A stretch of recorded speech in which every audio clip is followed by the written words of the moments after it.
नमस्कार दोस्तों, स्वागत है एक नए वीडियो में। हम लोग देख रहे हैं एडिटोरिया के द्वारा निकाला गया एनसीईआरटी क्लास 6 to 12 वस्तुनिष्ठ ऑल आउट के प्रश्न, जिसमें आज देखेंगे इतिहास के क्लास 9 के प्रश्न। तो आइए शुरू करते हैं फुल एक्सप्लेनेशन के साथ, जिसमें जो है टोटल 5 चैप्टर दिए हुए हैं क्लास 9 में। पहला प्रश्न है कि निम्नलिखित में से किसने तीसरा स्टेट क्या है नामक प्रसिद्ध पैम्फलेट लिखा था। निम्नलिखित में से किसने तीसरा स्टेट क्या है नामक प्रसिद्ध पैम्फलेट लिखा था, और इसका सही आंसर हो जाएगा आबे सिए। क्या है? आबे सिए।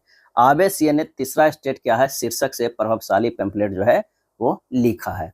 नेक्स्ट है निम्नलिखित कथनों पर विचार कीजिए और कौन से कथन सही है ये बताना है। तो 1791 के संविधान ने सम्राट की शक्तियों पर पूर्ण विराम लगा दिया, ये गलत है। 1792-93 में फ्रांस गणराज्य बना और लुई जो है 16वां को मृत्युदंड दिया गया, ये सही है। डायरेक्टरी शासन जैकोबिन गणराज्य के पतन के बाद स्थापित हुआ, ये भी सही है। तो आंसर हमारा हो जाएगा 2 और 3 जो है वो सही है। 1791 के संविधान ने सम्राट की शक्तियों को सीमित किया, समाप्त जो है वो नहीं किया। फ्रांसीसी गणराज्य की स्थापना के बाद लुई 16वां की मृत्युदंड दिया गया और डायरेक्टरी जैकोबिन शासन के पतन के बाद जो है स्थापित हुई। तो आंसर हो जाएगा ए। अगला है फ्रांसीसी समाज के बारे में निम्नलिखित कथनों पर जो है वो विचार करें और कौन सा कथन सत्य है ये बताना है। तो ये 3 भागों में विभक्त था, बिल्कुल सही था। केवल तीसरे वर्ग के लोगों को ही कर देना पड़ता था, ये भी सही है।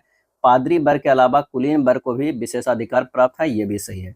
आंसर हो जाएगा डी। 1, 2 और 3 जो है वो सही था। 18वीं सदी में फ्रांसीसी समाज 3 स्टेट में बटा था और केवल तीसरे स्टेट के लोग जनसाधारण ही कर अदा करते थे। वर्गों में विभाजित फ्रांसीसी समाज मध्यकालीन सामंती व्यवस्था का अंग था।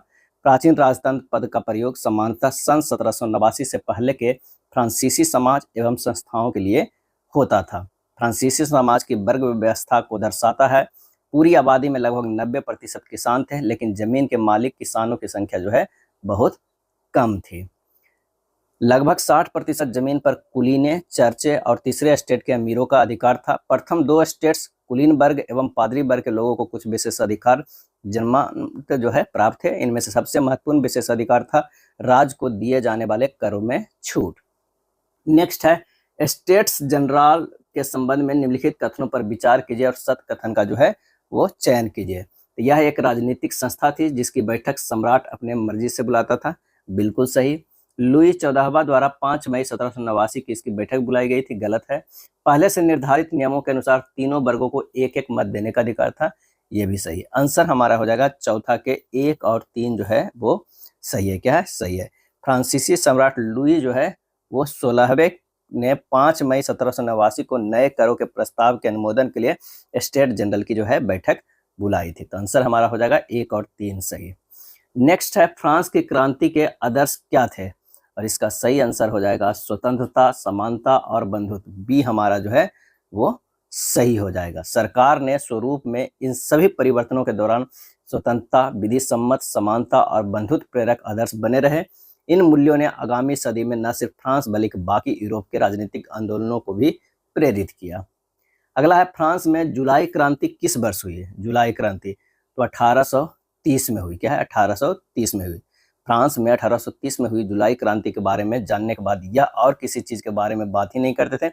हालांकि एक दुर्घटना के कारण वे उन दिनों लंगड़ा कर चलते थे, लेकिन इंग्लैंड जाते हुए केप टाउन में वह जिद करने लगे कि उन्होंने क्रांतिकारी तिरंगे झंडे वाले युद्धपोत दिखाए जाए। क्या है? युद्धपोत दिखाए जाए। राजा राम मोहन राय उस समय यूरोप में फैले नए विचारों से प्रभावित होने वालों में से एक थे, और फ्रांसीसी क्रांति और बाद में जुलाई क्रांति ने उनकी कल्पना की नई धार दी थी। तो आंसर हमारा क्या हो जाएगा? 1830 में। मॉन्टेग्यूस के संबंध में निम्नलिखित कथनों पर विचार कीजिए और सत्य कथन का जो है वो चयन कीजिए। इसने the spirit of the laws नामक पुस्तक की रचना की, सही है। इस पुस्तक में सत्ता के शक्ति के विभाजन की बात लिखी गई है, ये भी सही है। तो 1 और 2 दोनों जो है वो सही है। क्या है? सही है। फ्रांस की नेशनल असेंबली के संबंध में निम्नलिखित कथनों पर विचार कीजिए और सत्य कथन का जो है वो चयन करना है। तो 1791 के संविधान ने कानून बनाने का अधिकार नेशनल असेंबली को सौंप दिया, सही है। नेशनल असेंबली अप्रत्यक्ष रूप से चुनी जाती थी, ये भी जो है वो सही है। 25 वर्ष से अधिक उम्र वाले सभी नागरिकों को वोट देने का अधिकार था, ये गलत है। क्या है? गलत है। 25 वर्ष से अधिक उम्र वाले केवल पुरुषों को ही सक्रिय नागरिक का दर्जा दिया गया था, जो कम से कम 3 दिन की मजदूरी के बराबर कर चुकाते थे। आंसर हमारा कौन सा हो जाएगा? 1 और 2 जो है सही, तीसरा जो है वो सही नहीं है। फ्रांस के राष्ट्रगान के संबंध में निम्नलिखित कथनों पर विचार कीजिए और सत्य कथन का जो है चयन कीजिए। फ्रांस की राष्ट्रगान का नाम मार्सिले है, बिल्कुल सही। यह गीत पहली बार स्वयंसेवियों ने पेरिस की और कूच करते हुए गाया था, पेरिस की ओर कूच करते हुए गाया था, तो यह भी सही है। आंसर हो जाएगा 9 के सी, ये दोनों जो है वो सही है। फ्रांस की क्रांति जैसे बड़े क्रांतियों में कवियों और साहित्यकारों की बड़ी भूमिका रही है। फ्रांस का राष्ट्रगान पहली बार मार्सिलेस के स्वयंसेवियों ने पेरिस की ओर कूच करते हुए गाया था, इसलिए इस गाने का नाम मार्सिले हो गया। रॉजेंट दी लाइल द्वारा इसकी रचना की गई थी, रॉजेंट दी लाइल द्वारा जो है इसकी रचना की गई थी। तो आंसर हमारा कौन सा हो जाएगा? सी हो जाएगा। चलिए अगले प्रश्न पे चलते हैं कि प्रथम विश्व युद्ध के दौरान रूस की स्थिति के संदर्भ में निम्नलिखित कथनों पर विचार कीजिए और कौन सा कथन जो है वो सही है, ये हमें बताना है। तो युद्ध के प्रारंभिक चरण में रूस की जनता ने जार का समर्थन किया, ये सही है। जार ने जो है युद्ध के दौरान ड्यूमा के सलाह को अधिक महत्व देना शुरू किया, गलत है। जर्मनी विरोधी भावनाओं के कारण सेंट पीटर्सबर्ग का नाम बदलकर पेट्रोग्राद कर दिया गया, ये सही है। रासपुतीन के प्रभाव ने राजशाही को लोकप्रियता को बढ़ाया, ये गलत है। आंसर हमारा हो जाएगा 1 और 3, ए हमारा सही हो जाएगा। प्रथम विश्व युद्ध के प्रारंभ में रूसियों ने जार का समर्थन किया, जार ने ड्यूमा से सलाह लेना कम कर दिया था। जर्मन विरोधी भावनाओं के कारण सेंट पीटर्सबर्ग का नाम पेट्रोग्राद रखा गया और रासपुतीन के प्रभाव से राजशाही और अधिक जो है क्या हो गया? अलोकप्रिय हुई। क्या है? अलोकप्रिय हुई। तो आंसर हो जाएगा ए। अगला प्रश्न है कि फरवरी 1917 की रूसी क्रांति के संदर्भ में कथनों पर विचार कीजिए और कौन सा कथन सही है, ये हमें बताना है। पेट्रोग्राद में मजदूरों के कारखाने और क्वार्टर नेबा नदी के दाएं तट पर स्थित है, ये बिल्कुल सही है। विंटर पैलेस तथा सरकारी इमारतें नेबा नदी के बाएं तट पर थी, ये भी सही है। फरवरी 1917 के दौरान जो है आंदोलन का प्रारंभ खदान संकट और तालाबंदी से हुआ, ये भी सही है। प्रारंभिक चरण में बोल्शेविक पार्टी ने आंदोलन का प्रत्यक्ष नेतृत्व किया, गलत है। आंसर हमारा हो जाएगा ए, 1, 2 और 3 जो है वो सही है। प्रारंभ में कोई भी राजनीतिक दल आंदोलन का सक्रिय नेतृत्व जो है नहीं कर रहा था, इसलिए चौथा स्टेटमेंट गलत है, ए हमारा सही हो जाएगा। नेक्स्ट है उदारवादियों के संबंध में कथनों पर विचार कीजिए और सत्य कथन का जो है वो चयन कीजिए कि वे सभी धर्मों के बराबरी के पक्षधर थे, बिल्कुल सही है। वे समूह प्रतिनिधित्व आधारित निर्वाचित सरकार चाहते थे, ये भी सही है। ये सार्वभौमिक व्यस्क मताधिकार के समर्थक थे, ये गलत है। आंसर हो जाएगा हमारा कौन सा? तो 12 का सी हो जाएगा, 1 और 2 जो है वो सही है। समाज परिवर्तन के समर्थकों में एक समूह उदारवादियों का था। उदारवादी ऐसा राष्ट्र चाहते थे जिसमें सभी धर्मों को बराबर का सम्मान और जो है वो जगह मिले। चलिए अगले प्रश्न पे चलते हैं कि सोशलिस्ट रिवॉल्यूशनरी पार्टी के संबंध में सत्य कथन का चयन करें। सोशलिस्ट रिवॉल्यूशनरी पार्टी के संबंध में तो इसका गठन 1900 ईस्वी में किया गया था, सही है। ये किसानों की समर्थक पार्टी थी, ये भी सही है। लेनिन इनके विचारों से सहमत नहीं था, ये भी सही है। आंसर हमारा हो जाएगा डी, 1, 2 और 3 जो है वो सही है। क्या है? सही है। सामाजिक लोकतांत्रिक खेमा समाजवादी क्रांतिकारियों से सहमत नहीं था। लेनिन का मानना था कि किसानों में एकजुटता नहीं है, वे बटे हुए हैं। कुछ किसान गरीब थे तो कुछ अमीर, कुछ मजदूरी करते थे तो कुछ पूंजीपति थे जो नौकरी से खेती करवाते थे, नौकरों से जो है खेती करवाते थे। इन आपसी विभेदों के चलते वे सभी समाजवादी आंदोलन का हिस्सा नहीं हो सकते थे। तो आंसर हमारा जो हो जाएगा डी होगा। क्या है? डी होगा। सोवियत रूस में प्रथम पंचवर्षीय योजना जो है वो कब प्रारंभ की गई? और इसका सही आंसर हमारा हो जाएगा वो है सी, 1927 ईस्वी में। क्या है? 1927 ईस्वी में। यूरोपीय समाजवाद के संदर्भ में निम्नलिखित कथनों पर विचार करें। यूरोपीय समाजवाद के संदर्भ में निम्नलिखित कथनों पर विचार कीजिए और सत्य कथन का जो है वो चयन कीजिए।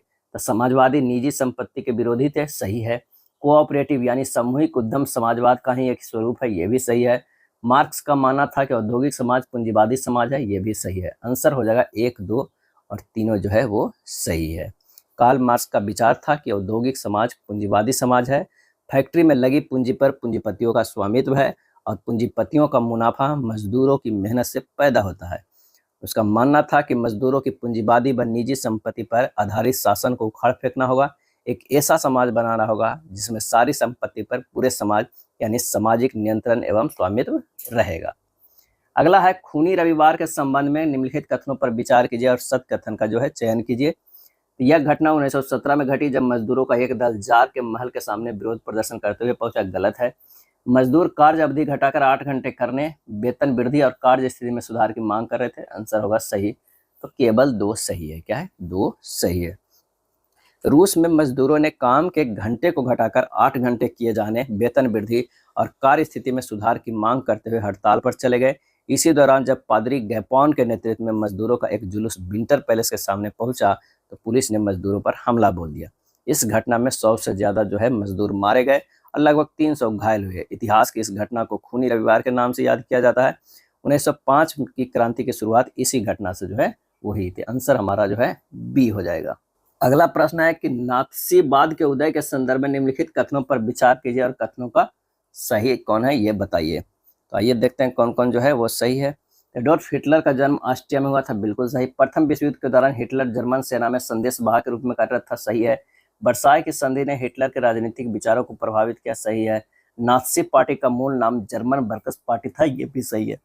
आंसर हमारा जो हो जाएगा 17 के सी। 1 2 3 4 ये चारों जो है वो सही है। क्या है? सही है।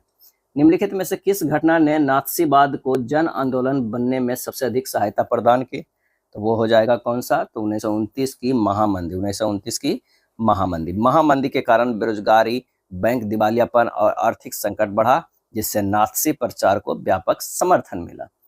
निम्नलिखित घटनाओं को कालानुक्रमिक क्रम में व्यवस्थित कीजिए और नीचे दिए गए कोड का प्रयोग करके सही उत्तर चुनिए। तो वर्साय की संधि हो जाएगा, हिटलर का जर्मन वर्कर्स पार्टी से जुड़ना, बावेरिया पर कब्जे का असफल प्रयास और उसके बाद जो है महामंदी की शुरुआत। तो वर्साय की संधि कब हुआ था? 1919 में। हिटलर का जो है जर्मन वर्कर्स पार्टी में जुड़ना कब है? 1919 में ही। बावेरिया पर जो है कब्जे का असफल प्रयास कब हुआ था? 1923 में।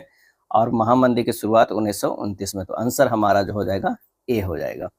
प्रथम विश्व युद्ध का जर्मनी पर क्या प्रभाव पड़ा? सत्य कथन का जो है चयन करना। तो जर्मनी के खनिज क्षेत्र छीन लिए गए, उसकी सेना भंग कर दी गई है, उस पर 6 अरब पाउंड का जुर्माना लगाया गया।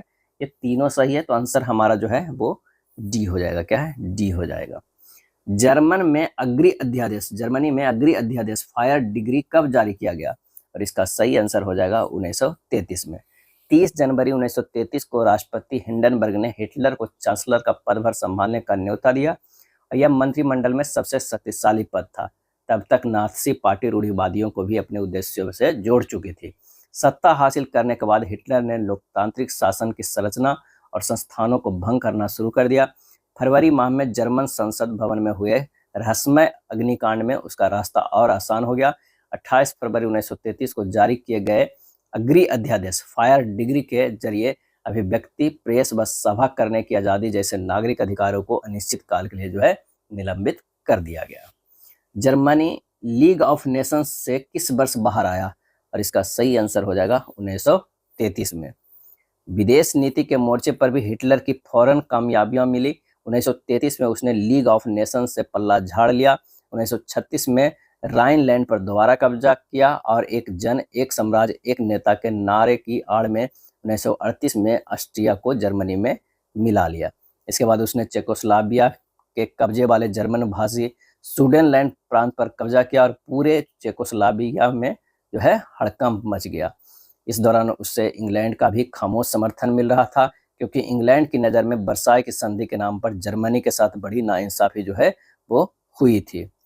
नेक्स्ट प्रश्न है 1929 की आर्थिक महामंदी के संबंध में निम्नलिखित कथनों पर विचार कीजिए और सत्य कथन का चयन कीजिए। अमेरिकी शेयर बाजार में बड़ी मात्रा में बिकवाली के कारण आर्थिक महामंदी की शुरुआत हुई, सही है। अमेरिकी महामंदी का सबसे बुरा प्रभाव जर्मन अर्थव्यवस्था पर पड़ा, यह भी सही है। आंसर हो जाएगा सी। 1 और 2 दोनों जो है वो सही है। क्या है? 1 और 2 दोनों सही है। अगला है जर्मनी के आर्थिक संकट से निकलने के लिए अमेरिकी सरकार ने कौन सी योजना बनाई? और इसका सही आंसर हो जाएगा डॉब्स योजना। क्या है? डॉब्स योजना। जर्मनी में फ्रांस के विरोध में बड़ी संख्या में कागजी मुद्रा छापी जाने लगी। परिणाम स्वरूप जर्मनी की मुद्रा मार्क का मूल्य तेजी से गिरने लगा। जर्मनी अति मुद्रास्फीति के संकट से जूझने लगा। जर्मनी की आर्थिक संकट से निकलने के लिए अमेरिकी सरकार ने डॉब्स योजना लाई थी।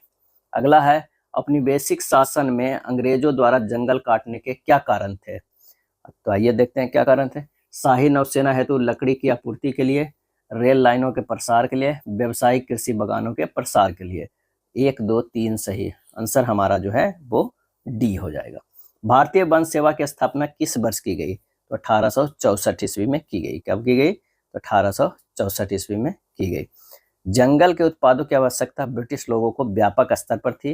अंग्रेजों को इस बात की चिंता थी कि स्थानीय लोगों द्वारा जंगल के संसाधनों को अत्यधिक उपयोग व व्यापारियों द्वारा जंगल की अंधाधुंध कटाई से जंगल नष्ट हो जाएगी। इसलिए उन्होंने डायट्रिच बेंडिंग नामक जर्मन विशेषज्ञ को इस मर्सबीरे के लिए बुलाया और उसे देश का पहला वन महानिदेशक नियुक्त किया गया। बेंडिस ने लोगों को संरक्षण विज्ञान में प्रशिक्षित करने व व्यवस्थित तंत्र विकसित करने के लिए वर्ष 1864 ईस्वी में भारतीय वन सेवा की जो है स्थापना की। क्या है? स्थापना की। अगला है इंपीरियल फॉरेस्ट रिसर्च इंस्टीट्यूट के संबंध में निम्नलिखित कथनों पर विचार कीजिए, सत्य कथन का चयन कीजिए। इसकी स्थापना 1905 में देहरादून में हुई, तो गलत है, 1906 ईस्वी में हुई। यहाँ जिस पद्धति से शिक्षा दी जाती थी उसे वैज्ञानिक वानिकी कहा गया, ये भी सही है। आंसर हो जाएगा केवल 2। क्या है? केवल 2। वन अधिनियम 1878 के संबंध में निम्नलिखित कथनों पर विचार कीजिए और सत्य कथन का चयन कीजिए। तो जंगल को 3 श्रेणियों में विभाजित किया गया, आरक्षित, सुरक्षित एवं ग्रामीण। बिल्कुल सही। सबसे अच्छे जंगलों को आरक्षित वन कहा गया। गांव वाले केवल सूखी लकड़ी व विशेष प्रकार के औषधि ही इन जंगलों से ले सकते थे, ये गलत। आंसर हमारा हो जाएगा 28 के 1, केवल 1। 1865 में वन अधिनियम के लागू होने के बाद इसमें 2 बार संशोधन हुआ, पहले 1878 में और फिर 1927 में। 1878 वाले संशोधित अधिनियम में जंगलों को 3 श्रेणियों में बांटा गया, आरक्षित, सुरक्षित एवं जो है वो ग्रामीण। सबसे अच्छे जंगलों को आरक्षित वन कहा गया। गांव वाले इन जंगलों को अपने उपयोग के लिए कुछ भी नहीं ले जा सकते थे, वे घर बनाने या ईंधन के लिए केवल सुरक्षित या ग्रामीण वनों से ही लकड़ी ले सकते थे। तो आंसर हो जाएगा ए। झूम खेती के नाम एवं संबंधित क्षेत्र का सही मिलान करना है। आइए देखते हैं। लादिंग जो हो जाएगा वो हो जाएगा दक्षिण पूर्व एशिया। मिल्पा जो हो जाएगा वो मध्य अमेरिका। चितमेन जो हो जाएगा अफ्रीका। चेना जो हो जाएगा वो है श्रीलंका। आंसर हमारा जो है वो क्या हो जाएगा? सी हो जाएगा। क्या है? सी होगा। यूरोपीय वन रक्षक घुमंतू खेती के लिए विरुद्ध क्यों थे? आइए देखते हैं क्यों थे। तो घुमंतू खेती वाली जमीन इमारती लकड़ी के उत्पादन के लिए प्रतिकूल हो जाती थी। सही है। जंगल जलाते समय बाकी बेशकीमती पेड़ों के जलने का खतरा होता था। लगान वसूली की प्रशासनिक परेशानी से बचने हेतु। आंसर हो जाएगा 1, 2 और 3। 30 के जो आंसर डी हो जाएगा, 3 हो जाएगा। अंग्रेजों द्वारा वन व्यापार को सरकारी नियंत्रण में लेने के क्या प्रभाव हुए? सत्य कथन का जो है वो चयन करना है। तो वन व्यापार की इजारेदारी यूरोपीय व्यापारी कंपनियों को सौंप दी गई। सही है। स्थानीय लोगों द्वारा शिकार करने और पशुओं को चराने पर बंदिश लगा दी गई। सही है। कुछ घुमंतू समुदाय खदानों और बागानों में काम करने को मजबूर हुए। ये भी सही है। आंसर हो जाएगा 1, 2, तीनों जो है वो सही होगा। देवसारी या मान किसे कहा जाता है था? देवसारी या मान किसे कहा जाता था? और इसका सही आंसर हमारा हो जाएगा जनजातीय क्षेत्र में लकड़ी के बदले लगने वाला शुल्क। आंसर हमारा सी हो जाएगा। ब्लैंडॉग डिएस्टेन व्यवस्था के संबंध में निम्नलिखित कथनों पर विचार कीजिए और सत्य कथन का जो है चयन कीजिए। तो यह व्यवस्था अंग्रेजों द्वारा बस्तर में प्रारंभ किया गया। गलत है। इसमें गांव वाले की लगान मुक्ति के बदले लकड़ी ढोने के लिए मुफ्त में भैंसे उपलब्ध कराएंगे। ये सही है। आंसर हमारा हो जाएगा 33 के बी, केवल 2 जो है ये सही है। भारत की तरह ही जावा में डचों ने रेल लाइनों के निर्माण के लिए वन प्रबंधन और वन सेवाओं को लागू किया। पेड़ काटने, लट्ठों को ढोने और स्लीपर तैयार करने के लिए श्रम की आवश्यकता थी। डचों ने पहले तो जंगलों में खेती की, जमीनों पर लगान लगा दिया और बाद में कुछ गांव इस शर्त पर इसमें मुक्त कर दिया कि वे सामूहिक रूप से पेड़ काटने तथा लकड़ी ढोने के लिए भैंसे उपलब्ध कराने का काम मुफ्त में करेंगे। इस व्यवस्था को ब्लैंडॉन्ग डिएस्टेन के नाम से जाना जाता है। सरना, देवराकुडू, कान, राय इत्यादि क्या थे? और इसका सही आंसर हो जाएगा जनजातीय लोगों के लिए पवित्र जो है वो बगीचा। क्या है? बगीचा।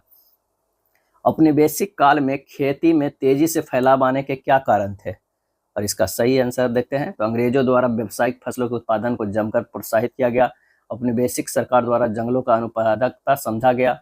यूरोप में चाय, कॉफी और रबड़ की मांग बढ़ गई। ये तीनों सही था। डी हो जाएगा। 1, 2 और 3 जो है वो सही है।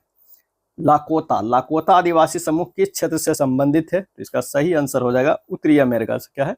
उत्तरी अमेरिका। लाकोता जैसे देशज अमेरिकी आदिवासी समूह जो इन विशाल उत्तर अमेरिकी मैदानों में रहते थे का अर्थतंत्र अत्यंत वैविध्यपूर्ण था। वे मक्का उगाते, बिशन का जो है शिकार करते और जंगली पौधों की खोज में रहते थे। देश का पहला वन महानिदेशक कौन था? और इसका सही आंसर हो जाएगा डायट्रिच ब्रैंडिस। जंगली जानवरों को निम्न कारणों से मारा गया। सत्य कथन का जो है वो चयन करना है। तो वे हिंदुस्तान को सभ्य बनाना चाहते थे, सही है। किसानों की रक्षा के लिए जंगली जानवरों को मरना खेल का हिस्सा हो गया, तो सही है। तो आंसर हो जाएगा 1, 2, 3 हो जाएगा।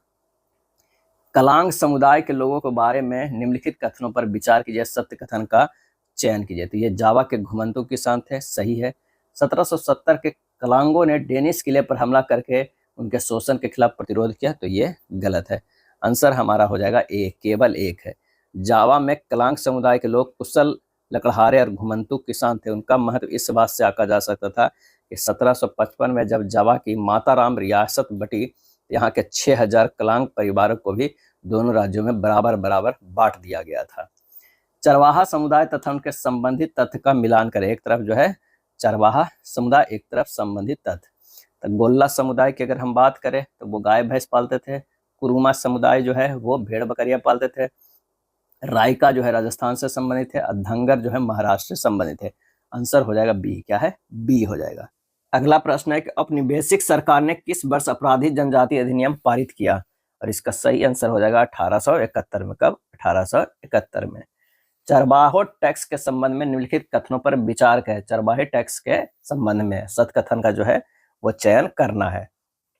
तो चरवाहों से चारागाहों में चरने वाले प्रत्येक जानवर पर टैक्स वसूला जाता था, बिल्कुल सही। प्रारंभ में अंग्रेज स्वयं ही अपने कारिंदों से टैक्स वसूलते थे, मगर बाद में यह काम ठेकेदारों के माध्यम से किया जाने लगा, गलत है। किसी चारागाह में दाखिल होने के पहले चरवाहों को पास दिखाकर टैक्स अदा करना पड़ता था, यह सही है। आंसर हो जाएगा केवल 1 और 3, क्या है, 1 और 3 हो जाएगा।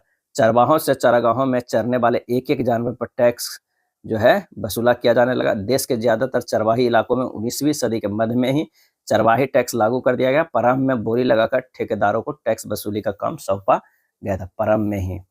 नेक्स्ट प्रश्न है कि चरवाही टैक्स के क्या प्रभाव हुए, सत्य कथन का चयन करना है। तो चरागाहों का स्तर गिरने लगा, जानवर बड़ी संख्या में मरने लगे। आंसर हो जाएगा सी, 1 और 2 दोनों सही है।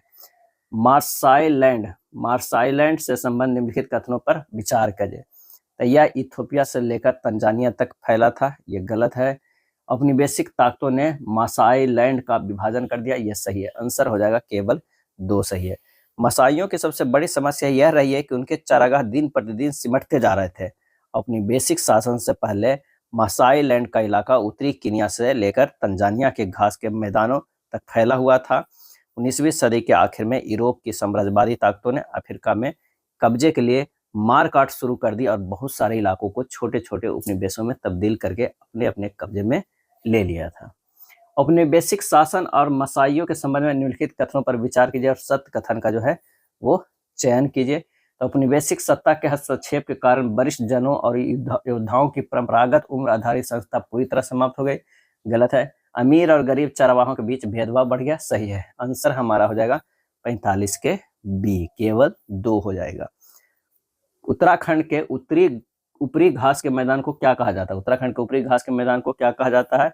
इसका आंसर होगा बुग्याल, क्या है, बुग्याल।